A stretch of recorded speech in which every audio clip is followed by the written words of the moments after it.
finished. We want to start with a little grounding exercise, and so I'm going to pass the mic over to my co-founder, Kate McKean. Hi, everyone. Thank you so much for being here with us today. It's nice to see all of your faces. As Frankie mentioned, we want to kick off today with just a bit of a grounding exercise, something that we practice and think about a lot in our work is the importance of listening to ourselves first before we are making a commitment and listening to others. And so grounding and allowing ourselves just a few moments to get present in our minds and our bodies and our spirits is what we will do now, so that we're all set up to listen to the content today and think about listening in the work that we do.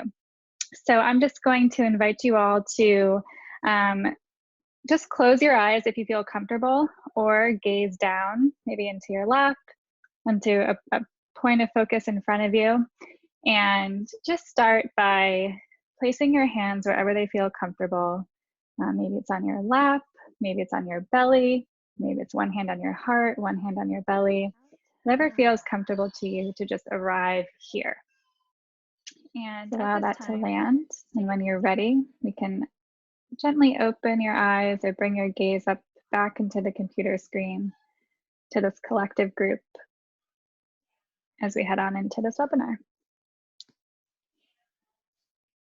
Thank you, everyone. Pass the mic back to Frankie. Thank you, Kay. That was great. All right, so we have a wonderful webinar today. I want to give you a little sense of what you can expect, and then we'll get into it. So on our webinar today, we have a number of folks who will be sharing their perspectives on good listening in the COVID-19 context. These are all people who are working or have worked in hospitals. You may have seen the list on the TGLP website. We will start by sharing a video from one of our friends of the organization, Dr. James Hudspeth, who's in Boston. As the webinar goes along, if you have questions, we welcome them. Please use the chat window to type your questions, and you'll be able to participate there. At the end, after we've shown the conversations with these various healthcare providers, we'll read some of those questions and answer them in the last part of the webinar. I also want to let you know that everybody is automatically muted. So if you do have a question and you try to unmute yourself, you will find that it is easier to just chat in the chat window. Afterwards, we'll make this recording available to everybody who participated. And we look forward to sharing with you these great lessons from people who are really dealing with the thick of this. So thanks for being here, and I'll go ahead and start the first video now. So my name is James Hudspeth. I'm a physician in Boston. I'm an internal medicine physician or an internist, and my work includes a lot of work in the hospital. I actually also do a little bit of work in palliative care, which focuses on end-of-life issues and actually involves quite a bit of listening and communication. So I can definitely talk a little bit about how COVID and the sort of present situation have impacted listening and how we can be better listeners in this context. I think one of the principles that I would adapt from palliative care to our present situation is just this notion of hearing emotion behind words. And I think in this present time where there's a lot of anxiety and people are understandably very stressed, a lot of times when I'm hearing complaints from my colleagues or from my patients, they are less about the specific issue that is actually being raised, and they're more about the concerns that person is very justifiably feeling. So, from a listening perspective, what this means to me is that both the tenets of active listening, so kind of acknowledging to people when they say, this has been a really tough week, I have lost my job, I have a child who is sick, things are really hard right now. I think reflecting back to them, it sounds like this has been a very tough week, and it sounds like there's a lot going on right now in your life that is making things harder, I think is important. that's maybe not the best example because I think there's obviously a lot going on in that person's life. But I think sometimes if people are complaining a lot about the coffee or something relatively trivial, reflecting back to them like, hey, it sounds like things may be pretty stressful for you right now. Like, how are you doing? Can be a good opening and a good space as a listener to create both the sense that you are seeing what they are feeling, and then also opening the door that if they want to talk more about what's going on with them, what they're feeling, or why they're feeling upset, that is a safe space for them to do so. Yeah. Yeah, that's really valuable. Are you finding that things are different now as people are starting to come in with more of these sorts of feelings, as the hospital is becoming more crowded? Are you having to act differently than you ordinarily would? I think the situation requires all of us to act differently. I think in Massachusetts, as is in the case in a lot of states, we are still at a bit of an inflection point where society, as it normally is, kind of carries forward, but we begin to see the shape of things to come, and we begin to get a sense of unease that it's not going to be business as usual. So I do think that how we interact is changing. I think, I just think as people become more stressed, it becomes harder to maintain the kind of reservoir of politeness that our society relies upon. I think the good news is I do think people are also rising to this challenge, and I think it's a space where people can be proactive about being compassionate, being good listeners, and really trying to keep tabs on people around them. You can't solve the problems people have by good listening most of the time, unless their problem is that people aren't listening to them. But often you can help people feel heard. You can make them feel as though you are helping them to carry what they are carrying, and I think that is a valuable service we all can provide to those around us. Yeah, helping people carry what they're carrying. You said something about being proactive too, about being a good listener and being compassionate right now. Yeah, I think I think there's both proactivity in terms of just checking, the usual, like, hey, how are you doing today, Frankie, kind of thing. And I think trying to say that with a little bit more intent than normal and not just sort of be satisfied with the surface level, I'm doing okay, or like, yeah, things are good, which I'm still hearing quite a bit from people when I ask them how they're doing. And I think it's just the sort of reflexive, positive, polite response we're all programmed to give when the vast majority of us at the moment, if we reflect, are obviously not doing okay, are not in a usual situation, and are actually struggling a little bit. So I think proactive in that sense, like trying to push a little bit harder on people and try to get them deeper into that. And I also think proactive just in really trying to have your antenna up for people who could use some good listening, who could use somebody to kind of take a moment with them. Yeah. That's great advice. Thanks a lot, James. Pleasure. All right. So that was Dr. James Hudspeth.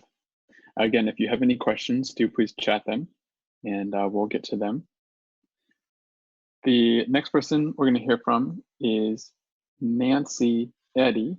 She's a social worker who works in palliative care especially, and she'll talk a little bit about countertransference, mindfulness, and a specific technique that she uses that she calls the pause. Some of you who are involved in healthcare as providers might already be aware of the pause. So I'll go ahead and start that video first.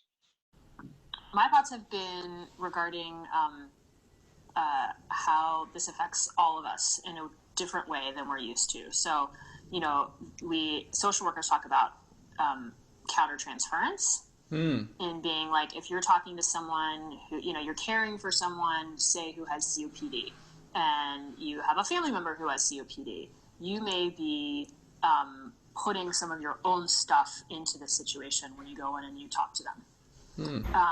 So you come with your own baggage regarding that, or say someone is your own age and you're caring for them and they have cancer.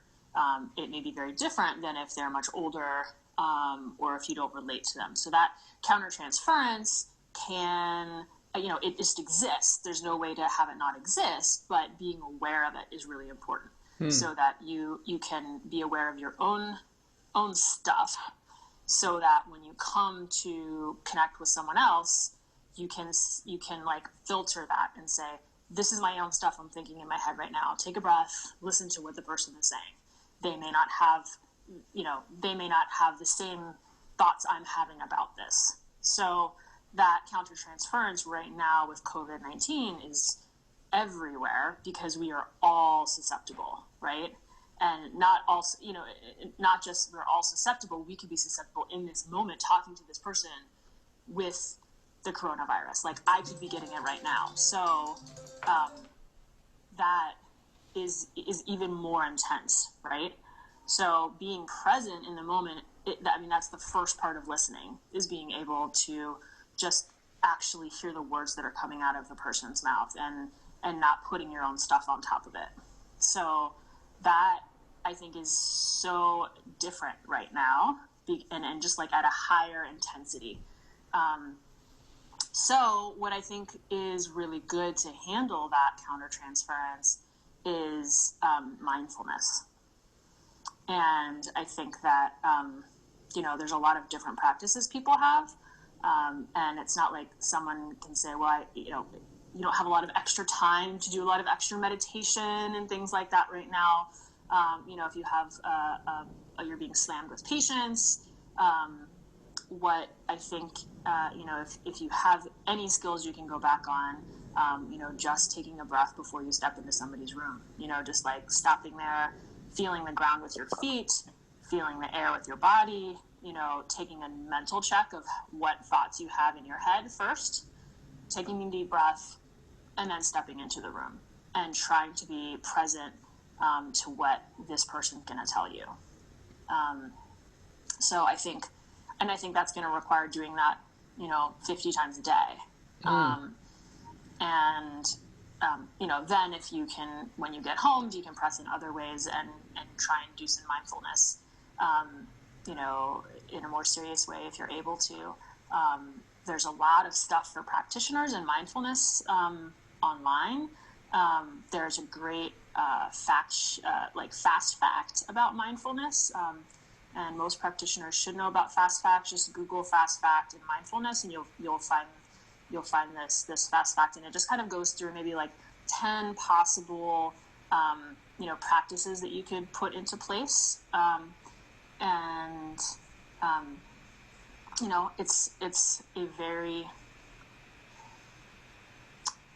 It's a very hard time. It's a very difficult time. It's a very different time, and we're all under a lot of stress. So being able to just kind of reconnect to yourself and to know what your preconceived thoughts are about something, trying to put those aside for a moment to hear what they're saying. They may not be saying what you think they're about to say. They may be saying something very different. And so, your general, clarification questions and that kind of thing. What do you mean by that? Tell me more about that, so that you're not putting your own thoughts and guessing what they mean by what they're saying. Or filling the blank in, filling the rest of their sentence in yourself by your own thoughts that you have. So the other thing I was thinking about, because I am a palliative social worker and I deal a lot with grief, and I've studied grief a lot, is that the more that, it goes along with mindfulness, but actually being present to grief in your own grief. So if you're a part of a difficult family conversation, if you are with someone when they die or not with someone when they die, or you knew them or you barely knew them and they've died now in front of you or in your ICU or wherever you are, as much as you can, not just push and move to the next patient, if you can take a moment. And there's something called the pause, which you can look up, called the pause. A lot of practitioners have started to do this, where they, in some way, whether that's with the team that they're taking care of the patient with, if you just done CPR, it didn't work, and you're standing around the patient, instead of just starting to clean up, leaving, going to the next patient, taking 5 seconds and all saying, okay, let's take a pause right now. And taking a deep breath, taking a moment, being present that somebody who was alive is now dead and you were there with them in that moment, and then moving on. So that helps you process as you go along. The more that you can acknowledge and grieve, whether that's even in the middle of the day, you need to take a second and go cry in the bathroom or in the break room. That helps you be present to the next patient and the next day and the next day. Because if you're not doing any of that, and it's hard to do all the time, you can't face it head on all the time. But the more that you do any of that, the less you're pushing it down, the less you're numbing yourself to your patients, the better it actually is for you. Even though it may feel good to numb yourself in the moment, you'll burn out very quickly, and you're not going to be there. The next week, you're not going to be able to hear what that patient's saying because you've numbed yourself. So as much as possible, if you can make moments to grieve in the present moment, or to feel in the present moment, in the present day, then that will help you for the next day and the next day and the next day. Be present and be able to listen and to what your next patient's going to say. Yeah. And Nancy, is that something that you would literally say out loud? Let's take a pause right now. Yeah. If if I think it's the most powerful that way. If you can get everybody on board, and it doesn't even mean I know everybody's rushing around to the next thing, but if you can say, let's just pause here for 5 seconds, everyone stand still. Let's acknowledge that this person who is here is not here anymore. I'm gonna count to 10 in my head. Let's do it. Yeah. If you can say that moment between you, around you, it really is powerful. Literally 5 or 10 seconds. Yeah. Yeah. So that's what I think. Countertransference and mindfulness are my two things that I've been thinking a lot about. Yeah, that's really powerful and helpful. Thanks, Nancy. You're welcome. Okay, that was Nancy Eddy. Thanks a lot, Nancy.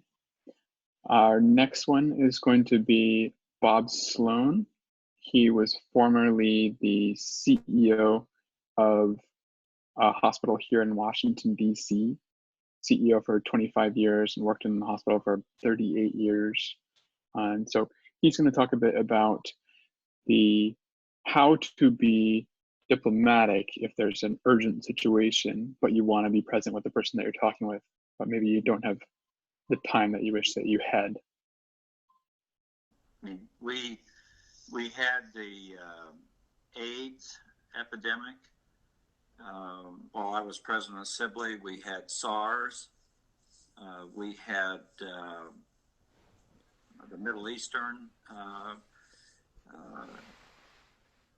virus, but nothing like this. It is going to be very important for the staff, especially the staff on the front lines, to listen to patients and their concerns, because patients are very frightened. This is a great unknown to everyone. And so listening skills and being sensitive to what patients are saying is probably more important today than ever before. Yeah. Do you have any advice for somebody who might be a nurse or a doctor or a social worker on the front lines that's thinking about things on their own, but trying to be present and listen to the patient or family member in front of them or their colleague? I think they will listen acutely and perceptively as long as they can. If they are overwhelmed and there are 30, 40 patients in the waiting room trying to get in and the ambulances are coming, then the luxury of time is no longer available to them. And so I would say to develop a few key questions that if they are really pressed and they are really overwhelmed, that these 3 or 4 questions could give them an immediate indication of something unusual that a patient's going through, or something that they should be very aware of. Yeah. And that's probably the best they can do when it's an urgent situation. Yeah. And that's going to be important. And I think perhaps during one of the huddles of the emergency room staff, if they could talk among themselves to decide what is it that they really need to hear, what is it that they need to elicit from a patient to help them provide the care and the comfort. Yeah. Some of this is going to be clinical, some of it's going to be psychological. What do you say to someone if you literally don't have the time to listen to them, and but they're still talking, or they want to share something with you and you just have to move on? How do you do that diplomatically? Well, first of all, I think you alert the patient that first of all, you hear them as an individual, you see them as an individual patient, you are there to care for them, but the system is overwhelmed. You know, there's 25 people waiting to get in to see someone. So please, if you have something critical to tell me now. If you have something very important that you want me to hear, tell me now. I'm not going to have a lot of time. I'm here. I'm with you in the moment. I want to know what is important to you, what you have to tell me, what you can say that will help me care for you, but then we've got to move on. There just isn't time. Yeah. And I think that's important. Yeah. And you're essentially apologizing, but letting them know that the situation is extraordinary. Exactly. This is a situation where the system is really overwhelmed, and every patient is important, and they're important. So I am here. I am listening. Tell me quickly what is most important to you. What do you need? How can I help you? And then we have to move on.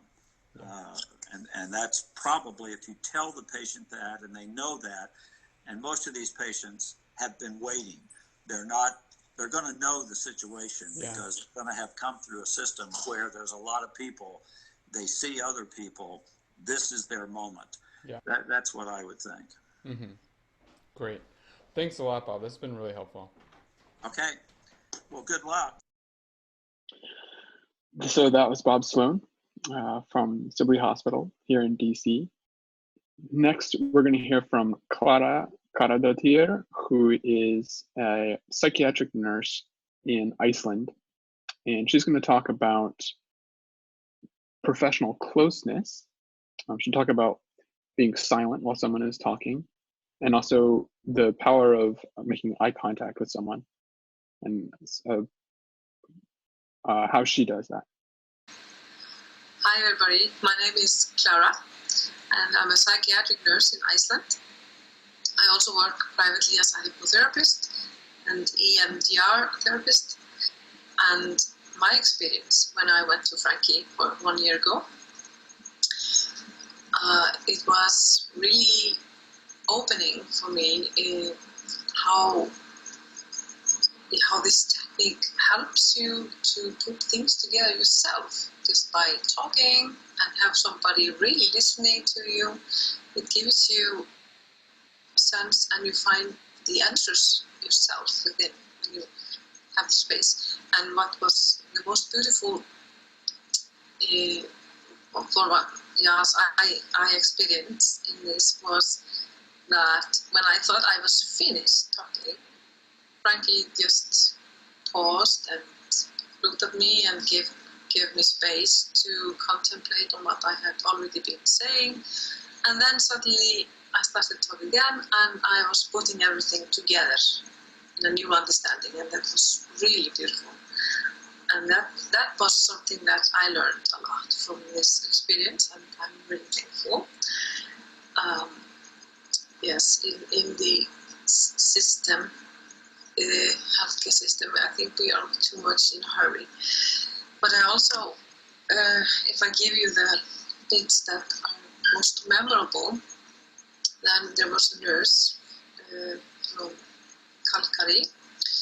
She had a lecture once in Iceland, and she was talking about the suffering and how important it is to really listen with your whole being. As she said, it's all about being behind your eyes. It's the only thing that I remember, because she said, even though you are working in an IU and you are attending to a patient, you may be just measuring the blood pressure or giving medicine, just give yourself time to be fully present for a few seconds, looking into the patient's eyes and let him feel that you are with him. He has your full attention for this brief moment, and ask something about how are you doing today, or how are you feeling, or let him know that you are there and you're ready to listen, even though it's for short time. And you can take the blood pressure or give the medicine or whatever, but you are present in this brief moment. And that gives a lot to the person just to feel this connection. And we don't have to lose the connection, even though we are in hurry in this modern day. Just practice and allow ourselves to be fully present and within our hearts. And what I was talking to Frankie 1 year ago, it was my own struggle with allowing myself to be fully open and allowing myself to feel what the other person is feeling, to have this deeper connection in the conversation.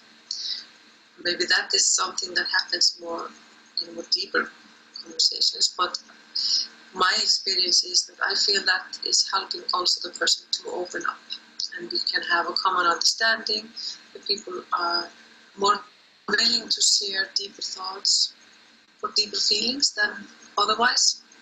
And in the psychiatric business, that's really important, and it helps to establish quicker and better patient-therapist relationship. Yes, and then there's another thing that I really love. I did not prepare for this interview. I didn't know that Frankie was gonna record me. Otherwise, I would have put on some makeup or something. But it's also good to be natural, be vulnerable, and that is. I learned that in the conference of integrative nursing in Iceland. There was a lecturer from Norway. Don't remember his name right now, but he was talking about this connection between people and or professionals and patients, of those who are using some service. And he said that it is not right for him to use the language professional distance. It's so often used, professional distance in conversation or when we are talking about therapeutic relationship, because talking about distance instantly puts a distance between the persons. So it's difficult to be with open heart and hold space in a beautiful way. So instead, he said he would like to use professional closeness. And I love that. And I have been taking that with me, and I've thought of it ever since. Great. Well, thank you, Klara. That was wonderful. That was really helpful. Okay. Yeah. Okay. That was Káradóttir from Iceland. Our next speaker is Dr. Rishi Rattan. He is in Miami right now, and he's going to talk about being empathetic and listening to yourself. My name is Rishi Rattan. I'm a physician. I work in the field of trauma surgery, emergency general surgery, and intensive care medicine. That's the ICU. And I'm based here at Jackson Memorial Hospital in Miami, Florida. We're one of the largest safety net hospitals or public hospitals in the country, and also one of the busier trauma centers in the country. And right now, Florida is considered an up-and-coming hotspot for the coronavirus epidemic. So we are in the process, as I'm sure many other folks are, of preparing for the coming surge. So we're a little bit behind places like New York, for example, and a little bit further behind countries like Italy. But we anticipate the coming surge, particularly in South Florida, where I am. We tend to have a much more transient population of people that come and go due to travel and our major tourist industry, as well as an elderly population that will be at much higher risk.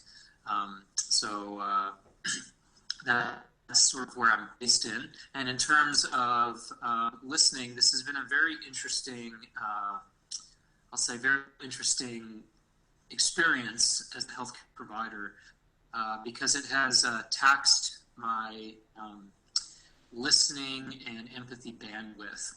And I suspect, based on my conversations with my colleagues around the country, it probably is taxing theirs too in ways that we may not have anticipated ever before, even when we've dealt with flu or H1N1 outbreaks I have in my past experience.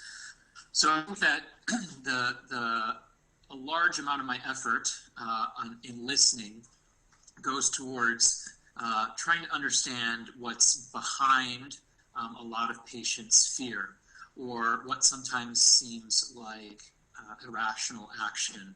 So an example would be how we're depleting stocks of toilet paper and can't find any.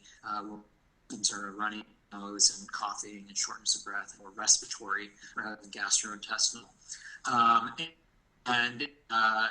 I think that along with many colleagues, we started first sort of laughing at the headline and saying, hey, that's crazy. And then as it progressed, and then we would be working shifts while other people would be working home, and then we'd get to the stores late at the end of our shift and find that we couldn't get a full complement of food that we're used to getting, or we can't get supplies for the house. We'd get frustrated and kind of head scratching, being like, what's going on here? And then, now it's at a situation already even in Miami. So, and I know, talking to my colleagues in places like New York and California and elsewhere in the country, that it's even worse for them. We're in situations now where I'm trying to provide healthcare in the hospital setting, and I don't have enough equipment to do it. And we don't have N95 masks, and we don't have enough surgical masks. And then I go to the store, and I'm still not able to get toilet paper, and there's limited fresh produce, and I see more N95 masks being worn by non-healthcare providers in a non-healthcare setting, usually improperly, than I can get access to in a hospital, and can be very frustrating. And whereas empathy allows us to connect with our patients and see us as common humans and having a bond and a connection that really can help us take better care of our patients, I think that a lot of healthcare providers might be having experiences where they're feeling othered from their patients. And so I think that requires an extra level of empathy to try to understand where people are coming from. And I think that if we try hard, and I will be the first to admit, I'm not always good at doing this in person, and I do have plenty of times where I use up all that empathy bandwidth in person and then come home and vent or message colleagues. But when we are with our patients, when we are with our community members, rather than that first letting that moment of resentment or anger build, I think that listening can be really important. And I think what I've been able to hear talking to patients, even non-clinical staff in the hospital who I see walking around with equipment that I can't get, even though they're not treating coronavirus patients, is that there's a lot of fear. People are very, very scared, and there's a lot of unknowns. And we don't know who to trust, to believe. We're getting a lot of contradictory information from various levels of government here in Florida. The city versus the county versus the state versus the national recommendations do not align. And so people are struggling to figure out what to follow. Our certain recommendations, particularly on the national level, don't seem to be following necessarily the evidence-based practice, where there's discrepancies between what our public health experts are saying, government officials are saying. with a lot of fear and a lot of what's unknown, just as we as healthcare providers would be afraid of the risk to us, particularly when we're practicing without the equipment that we're used to. I think our community members and our patients are just as afraid, but in a different way. They don't experience it again as a health, but they still fear of the unknown. And when we have that fear of the unknown, all of us want to maintain some semblance of control. And I think that's what I've learned from listening to my friends, the family members who I see not necessarily following the hospital rules, or the community members as well, is that fear. And that whereas I have the luxury of being able to read scientific studies and be a little bit feeling like I'm in control, even if it's not an ideal thing to reuse equipment, but at least I have some semblance of control over that process, but they don't necessarily feel that. And you can imagine that it's a very scary situation for them.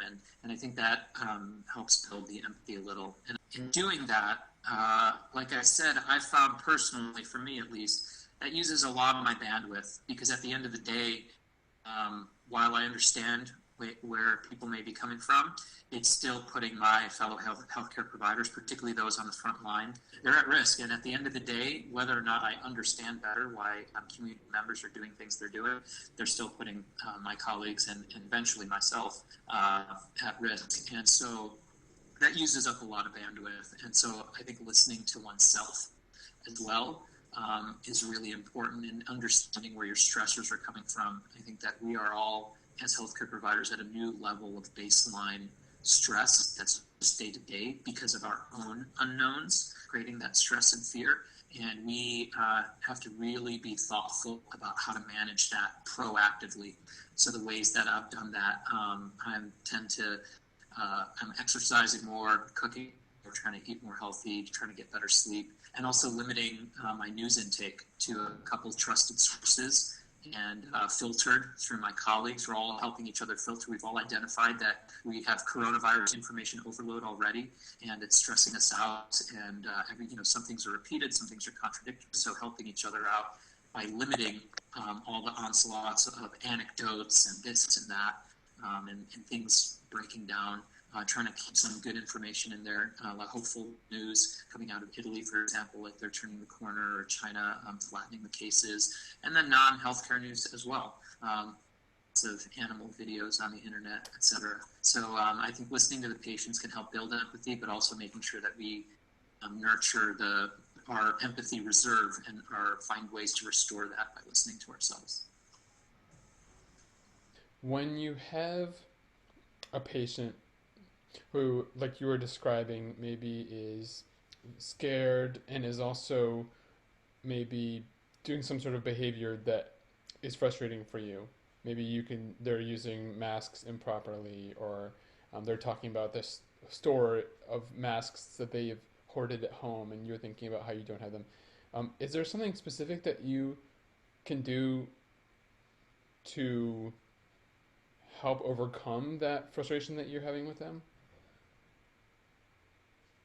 Sure, absolutely. I actually, we see this a fair amount actually in trauma surgery, because a large majority of our trauma patients tend to be young men. And just by the nature of how American society is, I think they are not as in touch with their emotions and have a much more limited scope of ways they can express their emotions, especially fear and vulnerability. And trauma and injury is scary. Whether you're shot or in a car accident, you're scared, you feel vulnerable, you don't know what's happening. And so we see a lot of times our patients express that fear and vulnerability in anger. And I think the important things to remember, one, it's not personal. This is somebody who's scared. And our job is to help people who are scared, particularly in these situations. And so number one is to remember that it's not personal. Number two is to remember, what are you trying to get out of this situation? personally as a healthcare provider. Are you looking to provide comfort and support to the patient?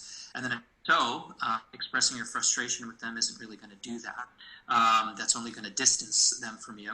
Or number two, are you trying to say, okay, well, this person has masks, maybe I can get them to donate them. Or maybe I can get them to not use these masks as much or not go out into these situations at all. And so if the outcome you're looking for is to help educate that patient and help improve the outcomes of your colleague about frustration and anger and yelling isn't the way. And I can say as a surgeon, for all of you who remember your surgery rotations or on surgery rotation now, you can probably appreciate the difference between how much you felt like you learned and how willing you were to learn from an instructor when they were yelling at you like a stereotypical surgeon in a way that felt humiliating and demeaning, versus perhaps another surgeon, or if you didn't encounter a surgeon like that, another healthcare provider who wasn't yelling at you. So I think even when you're thinking about it from a very selfish point of view of how do I get these masks, there's still not a benefit to expressing that frustration. It doesn't get you what you want. Short term, it may feel better, but in the long term, it doesn't. And it doesn't do what we're supposed to be doing for our patients either. And it doesn't make them feel good. So in the end, nobody feels good, and we haven't improved the outcome for either me or my healthcare providers or them. Yeah. Something that I've recognized about empathy and that I'm working on is that empathy is not about putting ourselves in somebody else's shoes. We try really hard to do that. And what ends up happening is we figure out how we would respond to a situation. But the result of that is that we haven't really listened to how the other person would respond to that situation. And people are different, and they have different responses and different ways they frame things. And so the minute we start putting ourselves in the situation and reacting based on how we would respond, we've closed the door on being open to listening to how someone else would respond, however that may be, and learning from that situation. Well, that was really great, Rishi. Thank you very much for that advice and perspective.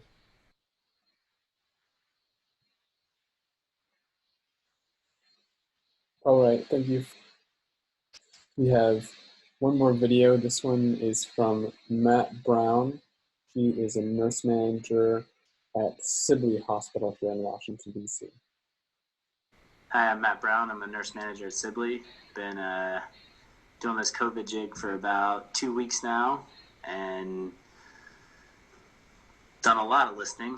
I think one of the things that's really helped me, because some of these conversations are heavy, is to acknowledge that we don't know and it might change immediately. I think if you tell people a firm answer, you could have to double back on yourself in 10 minutes. So it's been important for me to acknowledge that I may have to do that. It's not ideal, but just really encouraging everybody to be nimble in what they expect and how fast things are changing. And that's definitely helped, and making sure to, anytime I'm talking to a group of nurses, give time to answer questions, whether it's specific to the work or whether it's just about what you've read on social media, because it's important to feel heard and know that it's not just the work part is the work part, but then what's going on out in the outside world should be acknowledged, and you need a space to be heard about that too. And I think people really appreciated that, and it's helped keep the morale up, keep us calm, confident in our practice, and always trying to be kind is the big takeaways that we've been working with, and that's really helped immensely. I'm curious, where are you finding the time to do that listening? Is it a specific time that you're doing intentionally, that you're setting up in the shift?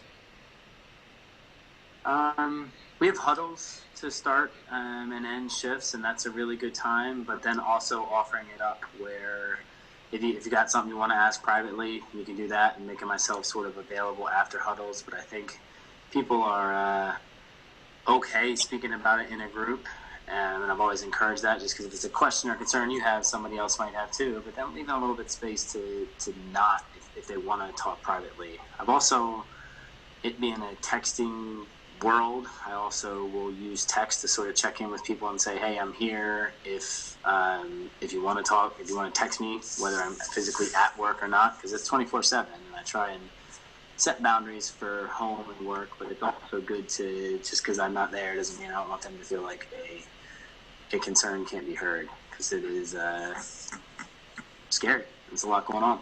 Yeah. Are you finding that people are talking in a different way in this context? That you have to listen in a different way? Not really. I guess it's just never has there been a thing that's so like all encompassing that you know is going on in everybody's space beyond work too. So it's I guess the framework, I don't know the right word. The context of what you're listening to is a little bit different, but how I'm listening is not really. I don't know. I've always enjoyed people and like hearing whether we're in a daggone pandemic or not, what's going on. So for me personally, I haven't had to change. I think some people are more mindful of what I don't want to get at this. More mindful of trying to ask a question without showing that they are scared. So I don't know that we're always getting the full depth or concern of the question. So it's important to all things are on the table. There's no stupid questions. There's no unsafe questions, really. Is trying to set that as the global. And it's different when you've got sort of shifting. It's one thing when you've got your team and they're used to everybody who's working there, but having to adjust staffing patterns and have people on the unit that aren't used to being on the unit, that changes the dynamic, but it doesn't really change how I listen. It more changes the room, less how I approach the room. Mm-hmm. Yeah.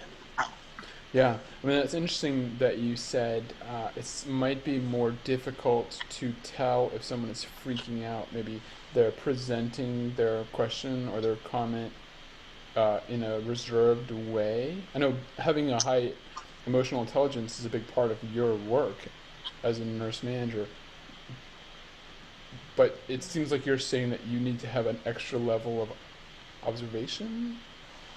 I think it certainly helps to be in tune with what they're showing up with. People don't always have tells. Like some of my team that I've worked with a while, I can peg them from down the hallway when something's going on. But other people are more reserved, and it's just, it definitely, emotional intelligence definitely helps with it, but sometimes it's not, you don't even have to be in tune, because it might be that it all catches up to them and it's just like a mini not meltdown, because that's I think overplaying or minimizing the realness of it. Like there's something important's happening when somebody breaks down, and I think when they've gotten to that point, you need to definitely be able to pause and hear them, and then make sure that you're trying to get them away, just to give them full attentive listening and not have other people see that. Yeah. It's weird. I'm not used to these interviews, but these are good questions, Frankie. Well, thank you. Well, is there anything else you want to mention before we wrap up? Should have teamed me up better with that question. I don't. I think my big thing, like I mentioned earlier, that I will keep banging the drum on for my team and really for everybody at our hospital is just, and not just for healthcare everywhere, it would help, but for us in particular, being kind to each other, no matter who's on the unit, no matter what's going on, being calm, because there's a lot going on, but you're not going to help. Nothing will be helped by feeding the beast, but then being confident, because nobody can do this work like we've got to do it, and like we're gonna do it. Reminding yourself of that is big, and is harder, heck of a lot easier said than done sometimes. But then trying to find the fun where you can have the fun, because it's still that's one of the things that. There's a lot of nurses out there with dark senses of humor. There's a lot of nurses that come from so many awesome, diverse backgrounds that fun's different for different people. But I think finding that element of fun, even when it's tough, has helped me a lot. I know helped my team a lot, and I think it helps people in general a lot. So for anybody listening, I think knowing that if you hear something that's sort of like, ooh, sometimes that's how some people cope with the weight of what we got to do. So I think that's. Rambled a bit. That's my answer. Well, I like that. Be kind, be calm, and be confident in your abilities. Oh yeah, always. Thanks a lot, Matt. Yeah, thank you, Frankie. Take care. Well, those were some fantastic perspectives. I hope they were helpful for folks. Now we have a little time, about 2 minutes for questions. So I will turn it over to Kay to read if there's something that's come up. Yes, we have a question from Turner, who is wondering, what are the techniques to go deeper in a conversation without being pushy? Yeah. So the question is techniques for going deeper in a conversation without being pushy. Mm-hmm. First thing that comes to my mind is using open-ended questions and being patient, just giving space. So one thing that works for me is to just say, tell me what's on your mind. And that, as an opener, lets the person go wherever they want. And probably they will go to the first thing, the top of mind thing for them, that maybe is the biggest thing or the most urgent thing. In that moment, that very moment, they'll assess, is this a person I can trust to listen to me, or should I go with something more superficial, like the weather? But if you are quiet, if you just literally shut up after you ask your question, a person will trust you a lot more. And if they start answering and then they stop, and you are still quiet, they will keep talking, in my experience. They might pause, but if they have the sense that you are fully present with them, that you are going to honor what they're saying, they will go deeper. They'll test you initially, and if you demonstrate that you're a good listener, they will go deeper. And Kay, did you want to add anything on that? No, just emphasize the pause and being comfortable with that quiet space and trusting that it is an opportunity and an invitation for people to keep going. All right. Well, it's 2 o'clock. Thank you all so much for joining. We will email out a link with the video of this presentation if you'd like to watch the part that you missed or share it with someone else. And we will keep you informed when we are doing our next one through our website. Thanks for joining. Have a great afternoon.